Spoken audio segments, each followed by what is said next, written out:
man who's played in many Manchester United against Tottenham games joins us live from Old Trafford ahead of the match later. Our special contributor Gary Neville, who'll be here in the studio with us next weekend. Gary, great to see you as always. So last weekend United played really well against Crystal Palace in terms of their performance, and then against 20 in midweek, not so good. Which United are you expecting today? No, that's been the problem for a year or two now, that no one really knows. The inconsistency is chronic.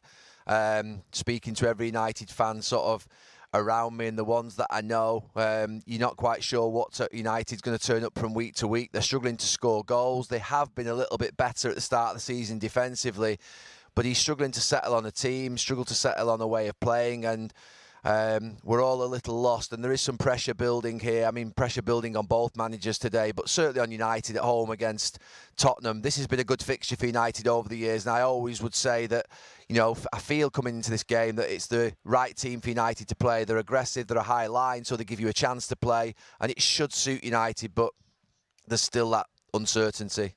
I think the line that stuck out in midweek after the European game was from Christian Eriksen, Gary, when he said they wanted it more than we did. I can imagine former players like yourself can't get your head even around a statement like that.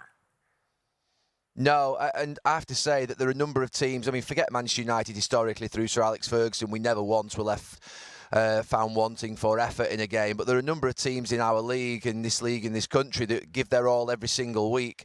But Manchester United, like you say, they're inconsistent not only with their actual form and their system and their performances, but also their effort, which is just unforgivable. It's been chronic underachievement now for 10, 12 years, and it's not going to end. It's not going to end until the effort part gets put right. That's number one. There is an arrogance, I suppose, about some of the players that maybe think they're better than they are, and they get a little bit of praise, and then it goes to their heads. But I'm not quite sure why, because they need to really knuckle down now and deliver, because the manager is going to end up losing his job like many have before him if it carries on. Well, just talk to us about the gauge that you have on the fans there, better than anybody else, about just how much pressure coming from the fans who'll be at Old Trafford today for Eric Tena, because it often looks like he's got huge support there, Gary.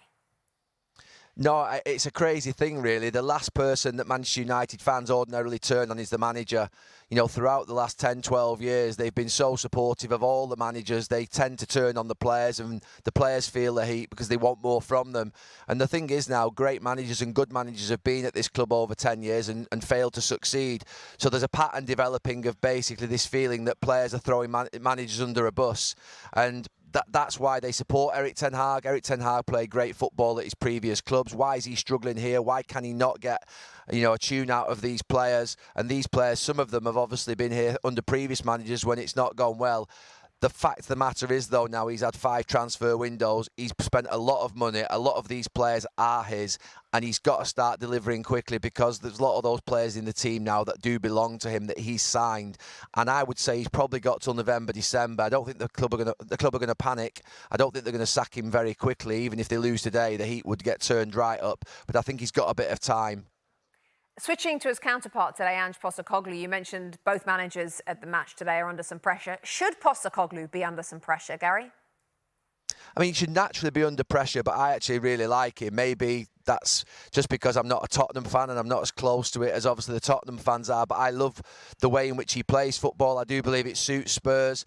I think that my view is that he's a really good manager. The way in which, you know, Eric Ten Hag's had problems developing a style at Manchester United, at least when you watch Tottenham, you know how they want to play, and it's really exciting to watch. The only thing I would say is they've got to become more difficult to beat and difficult to play against. They're exciting going forward, but you always feel like you've got a chance against them. He is under pressure, but I like him in the league. I think he's a brilliant addition to the Premier League. Hi there, I'm Rebecca Lowe, studio host of NBC's coverage of the Premier League. Don't forget to hit subscribe to watch more videos all season long. And if you want even more Premier League content, from original series to live matches, head over to Peacock.